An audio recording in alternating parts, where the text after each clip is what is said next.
All right, let's jump straight into this one. Welcome back to the Explainer. Today we're heading right back into the absolute dust and chaos of the ancient battlefield. We're going to unpack this incredibly fast-paced, high-stakes skirmish straight from Vasudeva's accounts. And honestly, it's got a bit of everything. We're talking strict warrior codes, mind-bending magical duels, and ultimately the heavy, undeniable hand of fate.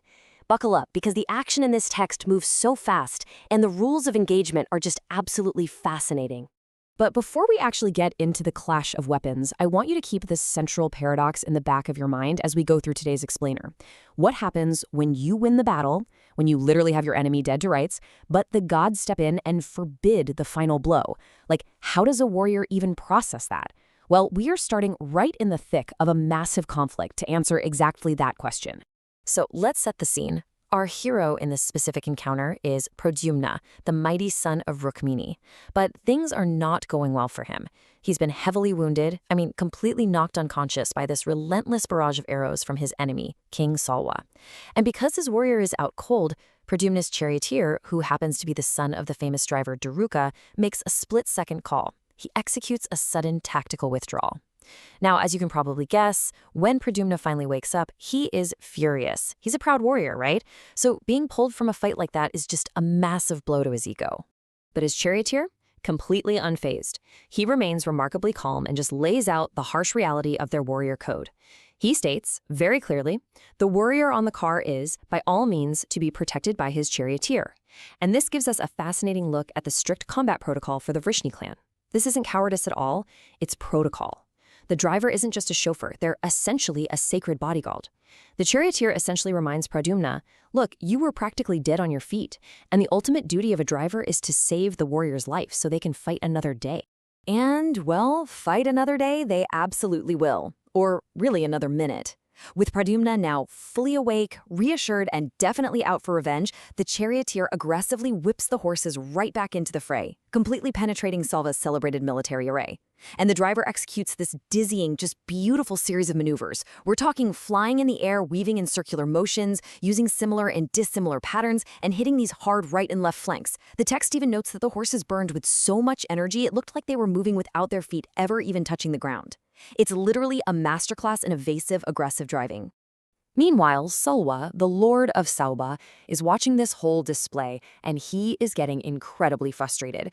He just cannot bear how easily this charioteer is wheeling around his host. So, in a fit of rage, Salwa fires exactly 3 shafts directly at the charioteer himself. And the charioteer's response? He completely ignores them.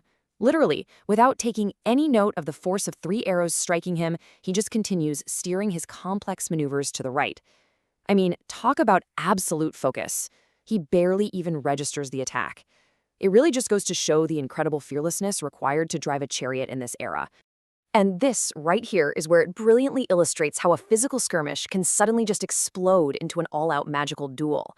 Salwa realizes his physical arrows are being effortlessly cut down by a smiling Pradyumna, so he resorts to dark magic. He unleashes this dreadful illusion natural to the demonic asuras, pouring down a thick, heavy shower of dark Daitya weapons. It's this massive, shadowy assault, but Pradyumna doesn't even flinch. He counters this shadow assault with the ultimate celestial firepower, the Brahma weapon. He completely shreds Salwa's illusions into pieces mid-air and follows it right up with a volley of powerful winged shafts. This celestial counterattack is brutally effective. The text describes Pradyumna's arrows as literally delighting in blood. It's a terrifying, pinpoint precision strike. These shafts completely bypass all of Salwa's defenses and pierce his head, his bosom, and his face. The mighty Lord of Sauba, the guy who just moments ago was summoning all these dark illusions, is instantly neutralized. He falls down senseless to the ground. Pradyumna has won the duel. His enemy is just completely incapacitated on the battlefield.